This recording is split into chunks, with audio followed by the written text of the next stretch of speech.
টাকা পয়সার লোভ এত বেশি বেড়ে গেছে আমাদের, আজকে বাংলার জমিনের যে বিচিত্র যে চিত্র আপনি দেখতেছেন, কেউ কাউকে মানে না, সবাই খালি নিজের অংশটাকে প্রাধান্য দিতে চায়। এই জন্য ভাইয়ে ভাইয়ে দ্বন্দ্ব। আর বাবা সম্পত্তি রেখে গেছে, তোমাকে তো ভাগ করার অধিকার দেওয়া হয়নি, ভাগ তো তার রব করে দিয়েছে, আল্লাহ করে দেয় নাই। তুমি তারটা পাওনাটা দিয়ে দিলেই হয়, কিন্তু দেবে না কেন? কারণ লোভ। রাসূলুল্লাহ সাল্লাল্লাহু আলাইহি ওয়াসাল্লাম বলেছেন, লিকুল্লি উম্মাতিন ফিতনাতুন ও ফিতনাতাল উম্মতি আল মাল। প্রত্যেকটা জাতির ফিতনার কিছু বিষয় ছিল, আর আমার উম্মতের ফিতনা হচ্ছে সম্পদ। আমার উম্মত ফিতনায় পড়ে যাবে সম্পদের কারণে।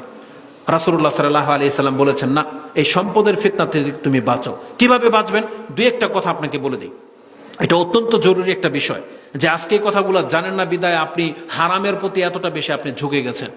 রাসূলুল্লাহ সাল্লাল্লাহু আলাইহি ওয়াসাল্লাম আমাদেরকে শান্ত করে দিয়ে বলেছিল, তোমরা প্রত্যেকটা মানুষ শোনো, ইয়া আইয়ুহান নাস ইত্তাকিল্লাহ, তোমরা আল্লাহকে ভয় করো, ওয়া আজমিলু ফিত তালাব, তোমরা উত্তম পন্থায় আল্লাহর রিজিক তালাশ করো। উত্তম পন্থায়, তোমরা হারাম ভাবে আল্লাহর রিজিক নিও না, উত্তম পন্থায় নাও। এবং আমাদেরকে বলা হয়েছে যে রাসূলুল্লাহ সাল্লাল্লাহু আলাইহি সাল্লাম বলেছেন যে আমাকে জিবরিল আলাইহিস সালামের মাধ্যমে ওহী করা হয়েছে, ফা ইন্না নাফসান লান তামুতা হাত্তা তাস্তাওফিয়া রিজকাহা হাত্তা তাস্তাকমিলা আজালাহা হাত্তা তাস্তাওফিয়া তাবলুগা আখিরা রিজকাহা। তিনটা শব্দ আছে। রাসূল বলেছেন, হে পৃথিবীর মানুষ তোমরা শোনো, যারা আজকে বড় হওয়ার জন্য, পয়সাওয়ালা হওয়ার জন্য হালাল হারামকে তুমি বেঁচে চলো না, তুমি জেনে নাও তোমার তকদিরে যা লেখা আছে সেটা তোমার কাছে আসবেই, আজ হোক আর কাল হোক। তুমি কোটিপতি হবা, এটা যদি তোমার তকদিরে লেখা থাকে, তাহলে মরার দিন আগে হলেও তোমার কোটিপতি আল্লাহ তোমাকে করবে। ওয়াইন আবতা আনহু, রাসূল বলেছেন তোমার সে রিজিক তোমার কাছে আসবে, যদিও সেটা একটু দূরে আছে, তার মানে ওই সময়টা এখনো আসে নাই। এটার বাস্তব উদাহরণ কি জানেন? যেমন যারা বিয়ে করেছেন, কেউ সন্তান পেয়েছেন বছরের পরেই, আবার কেউ সন্তান পেয়েছেন 5 বছর পর, কেউ সন্তান পেয়েছেন 10 বছর পর। তাহলে এই যে যেই ব্যক্তি 10 বছর পরে সন্তান পেয়েছেন, তার সন্তান কি রিজিকে ছিল? আর যেই ব্যক্তি 1 বছরের পরে সন্তান পেয়েছেন, তারও রিজিকও ছিল। পার্থক্যটা হলো, এই ব্যক্তির প্রচেষ্টা করতে হয় নাই, 1 বছর পরে আল্লাহ তাকে সন্তান দিয়ে দিয়েছে। আরেক ব্যক্তি লেট হতে সহ্য হচ্ছে না, কত ট্রিটমেন্ট, কত কি, ইন্ডিয়া জারফুক সব শেষ করে ফেলছে, কিন্তু শেষে কিন্তু তার সন্তান হয়েছে। কতক্ষণ পর্যন্ত? ওই যে 10 বছর পরে গিয়ে। তো রাসূল বলেছেন প্রত্যেক ব্যক্তির রিজিকে যা আছে এটা আল্লাহ তাকে দেবেই। ওয়াইন আবতা আনহু, যদিও সে তা থেকে একটু দূরে আছে। তার মানে আপনার বয়স এখন 30, আপনার ওই খুড়া পর্যন্ত যেতে লাগবে 50, আর আপনি এখনই হইতে চাচ্ছেন কোটিপতি, অথচ আল্লাহ লিখে রেখেছে ওই জায়গায় গেলে তুমি কোটিপতি হইবা, কিন্তু আপনি ওই জায়গা পর্যন্ত হালাল ভাবে যেতে চাচ্ছেন না, আপনি এখানে শর্টকাট রাস্তা ধরে নিয়ে এলেন, আপনি এখান থেকে জুলুম হারাম করে এখানে কোটিপতি হয়ে গেলেন। অথচ আপনি কিন্তু ওই জায়গাতেই আপনার কোটিপতি হতেন হালাল ভাবে, কিন্তু আপনি হারাম ভাবে গেলেন। রাসূলুল্লাহ সাল্লাল্লাহু আলাইহি সাল্লাম বলেছেন, হাত্তা তাস্তাওফিয়া রিজকাহা, তোমার রিজিক পূর্ণ না হওয়া পর্যন্ত এই পৃথিবী থেকে তোমার আত্মা যাবে না। এই জন্য রাসূলুল্লাহ সাল্লাল্লাহু আলাইহি সাল্লাম বলেছেন, ফাত্তাকুল্লাহা ওয়া আজমিলু ফিত তালাব, তোমরা উত্তম পন্থায় আল্লাহর রিজিককে গ্রহণ করো।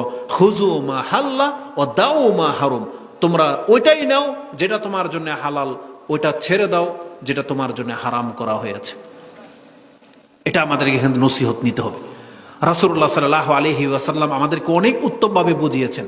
সর্বশেষ একটা হাদিস আমি আপনাকে বলি। রাসূল বলেছেন, যেই ব্যক্তিরা জুলুম করে কারো আধা হাত জায়গা নেবে, হাদিস আপনারা জানেন, তাকে কিয়ামতের মাঠে 7 তবক জমিন তার কাঁধের উপরে চাপিয়ে দেওয়া হবে। এটা কেউ বইতে পারবেন না। তেমনি রাসূল বলেছেন, আমার উম্মতের মধ্যে মুফলেস কত ব্যক্তিরা কিয়ামতের মাঠে উঠবে। কারা? বলা হয়েছে, যার অনেক সালাত, অনেক সিয়াম, হজ, নেকি পাহাড় থাকবে তার সাথে, কিন্তু এই ব্যক্তি কাউকে গালি দিয়েছে, কাউকে থাপ্পড় মেরেছে, কারো উপরে জুলুম করেছে। আল্লাহ সুবহানাহু ওয়া তাআলার সামনে যখন দাঁড়াবে, আল্লাহ তখন তার নেকির ব্যাগ থেকে যাকে থাপ্পড় মেরেছে তাকে দিয়ে দিবে থাপ্পড়ের বদলা, যাকে গালি দিয়েছে গালির বদলা দিয়ে দিবে। এইভাবে সে যত জুলুম করেছে, সেখানে তার দিনার নাই, দিরহাম নাই, সেখানে কি আছে? নেকি আর পাপ। তখন এই নেকিগুলো ভাগ করে যাদের উপরে জুলুম করা হয়েছে, যাদের টাকা মেরে খেয়েছে, যাদের জমি নিয়েছে, এই আল্লাহ নেকি দিয়ে সেই ঘাটতি পুরা করবে।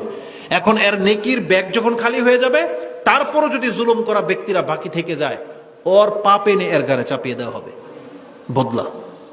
এটা হচ্ছে মুফলেস, মানে নেকি হওয়ার পরেও সে শূন্য, জাহান্নামে তাকে যেতে হবে, এমনটা হয়েন না। এই জন্য জুলুম করা থেকে বেঁচে থাকেন। কারণ দেখেন, যারা ধর্মের কথা শোনেন, আপনারাও যদি ধর্ম না মানেন তাহলে এই কথা বলা শোনা বৃথা। যারা আসে নাই তারা আসে নাই, কিন্তু যারা শুনেন আপনার এই কান তো সাক্ষী, আপনার অন্তর পর্যন্ত তো নিতে হবে। এবং কোরআন হাদিসের এই কথা মানলে আপনি ঠকবেন না। কারণ যারা মনে করেন এটা যে আমি মনে হয় ঠকে গেলাম ইসলাম পালন করে, না, আপনি ঠকবেন না, মরবেন আপনিও তারাও। আজকে বলেন তো দেখি, সহজ একটা উদাহরণ দিই। আজকে যারা 5 ওয়াক্ত নামাজ পড়েছেন, এখন বাজে কয়টা? 11:15। আপনার দিন কি পার হয়েছে কি হয় নাই? আচ্ছা, যারা নামাজ পড়েন নাই তাদের দিন কি আটকে আছে? একইভাবে পার হয়েছে না? কিন্তু পার্থক্যটা কি? আজকে যদি পৃথিবী ধ্বংস হয়ে যায়, আপনি আল্লাহর বান্দা আর এই ব্যক্তি আল্লাহর নাফরমান বান্দা। আপনি পার্থক্যটা বোঝেন? আপনি বুঝতে পারবেন মরার পর, বিচারের দিন বুঝতে পারবেন যে আজকের এই ইসলাম পালন করে আপনি যে ঠকেন নাই, এটা আপনি কিয়ামতের মাঠে বুঝতে পারবেন। এজন্য ঈমান রাখেন, বিশ্বাস রাখেন, ইসলামকে আঁকড়ে ধরার চেষ্টা করেন, হারাম থেকে বাঁচবেন। যে হাদিসটার কারণে আপনাকে যেটা আমি শোনাতে চাচ্ছিলাম, রাসূল বলেছেন, ইন্না আউয়ালা মা ইউনতিনা মিনাল ইনসান বাতনুহু। মানুষকে যখন কবরে রাখা হয়, সর্বপ্রথম তার দেহের যেই জায়গাটা ফেটে যায় বা যেই জায়গাটা পচে যায়, সেটা হচ্ছে তার পেট। কেন আল্লাহ এই সিস্টেম করলেন? কারণ এই পেটের কারণেই কিন্তু আপনি হারাম খেয়েছেন, এই পেটের উদর ভরেছেন। আর আল্লাহ সুবহানাহু ওয়া তাআলা সিস্টেম করেছেন, কবরে রাখার পর সর্বপ্রথম মানুষের দেহের যেটা সবচেয়ে বেশি ক্ষতি হবে, বাস্ট হবে, সেটা হচ্ছে তার পেট। সবার আগে তার পেট বাস্ট হবে। এই জন্য রাসূল বলেছেন, ফামান ইস্তাতা আল্লাহ ইয়াকুলা ইল্লা তাইয়্যিব, অথবা যে এটা মনে করে যে যেহেতু আমার এই পেটকে আমি খারাপ দিয়ে ভরবো কেন, তাহলে এটাকে আমি পবিত্র অবস্থায় রাখি, ফালিয়া ফাল, তাহলে সেজন্য তাই করে। তার মানে এই পেটকে আপনি খারাপ দিয়ে ভরে রেখেন না, এই পেটটাই কিন্তু কবরে প্রথম ফাটবে। এই জন্য প্রত্যেককে আমাদের উচিত হবে আমাদের দিনটাকে মেনে চলা। ইসলামের কথা বলার মতন বহু কিছু ছিল, সর্বশেষ একটা আয়াত শুধু আমি আপনাকে বলে দিই, এটা আমাদের যুবকদের জন্যও। এই আয়াতটা আপনি সূরা জুমারে পেয়ে যাবেন, 39 নম্বর সূরার 7 নম্বর আয়াতে আল্লাহ বলতেছেন যে পৃথিবীর মানুষ, তোমরা একটা কথা মনে রাখো, আল্লাহর নীতি কি এটা তোমাকে জানতে হবে। আল্লাহর স্বভাব বা নীতি, সেটা হচ্ছে আল্লাহ বলেছেন, ইন তাকফুরু ফা ইন্নাল্লাহা গানিউন আনকুম। যদি তুমি আল্লাহর কাছ থেকে মুখ ফিরাও, অকৃতজ্ঞ হও, তাহলে তুমি জেনে নাও আল্লাহর আসলে তোমার কোনো প্রয়োজনই ছিল না, তোমার কোনো প্রয়োজনই আল্লাহর ছিল না। ইন তাকফুরু ফা ইন্নাহু গানিউন আনকুম ওয়ালা ইয়ারদা লিইবাদিহিল কুফর। আল্লাহ কোনোদিন কোনো বান্দার নাফরমানির উপরে তার উপরে সন্তুষ্ট হন না। আল্লাহ যদি মুহাম্মদ সাল্লাল্লাহু আলাইহি সাল্লামের উপরে সন্তুষ্ট হয়ে থাকেন, তাহলে এটা তার কর্মের কারণে সন্তুষ্ট হয়েছেন। আল্লাহ যদি আবু জাহেল, আবু লাহাব, ফেরাউনের উপরে যদি অসন্তুষ্ট হয়ে থাকেন, তাহলে আল্লাহ আবু জাহেল, ফেরাউনের কর্মের উপরে অসন্তুষ্ট হয়েছেন। এজন্য আল্লাহ বলতেছেন, ওয়ালা ইয়ারদা লিইবাদিহিল কুফর। আল্লাহ কোনোদিন তার বান্দার কুফরের উপরে সন্তুষ্ট হন না। তার মানে আপনি নবীর ঘরের সন্তান ধরেন, আপনি হুজুর, আপনি আহলে হাদিস সমাজের ময়মনসিংহের লোক, আপনি কিন্তু কর্ম খারাপ, আল্লাহ বলছেন তোমার চেহারা দেখে আমি তোমার উপর সন্তুষ্ট হব না। ওয়ালা ইয়ারদা লিইবাদিহিল কুফর ওয়া ইন তাশকুরু ইয়ারদাহু লাকুম। আর তুমি যদি শুকরিয়া আদায় করো, শুকরগুজার বান্দা হও, তাহলে আল্লাহ তোমার উপর সন্তুষ্ট হবে। এটা মাথায় রাখেন।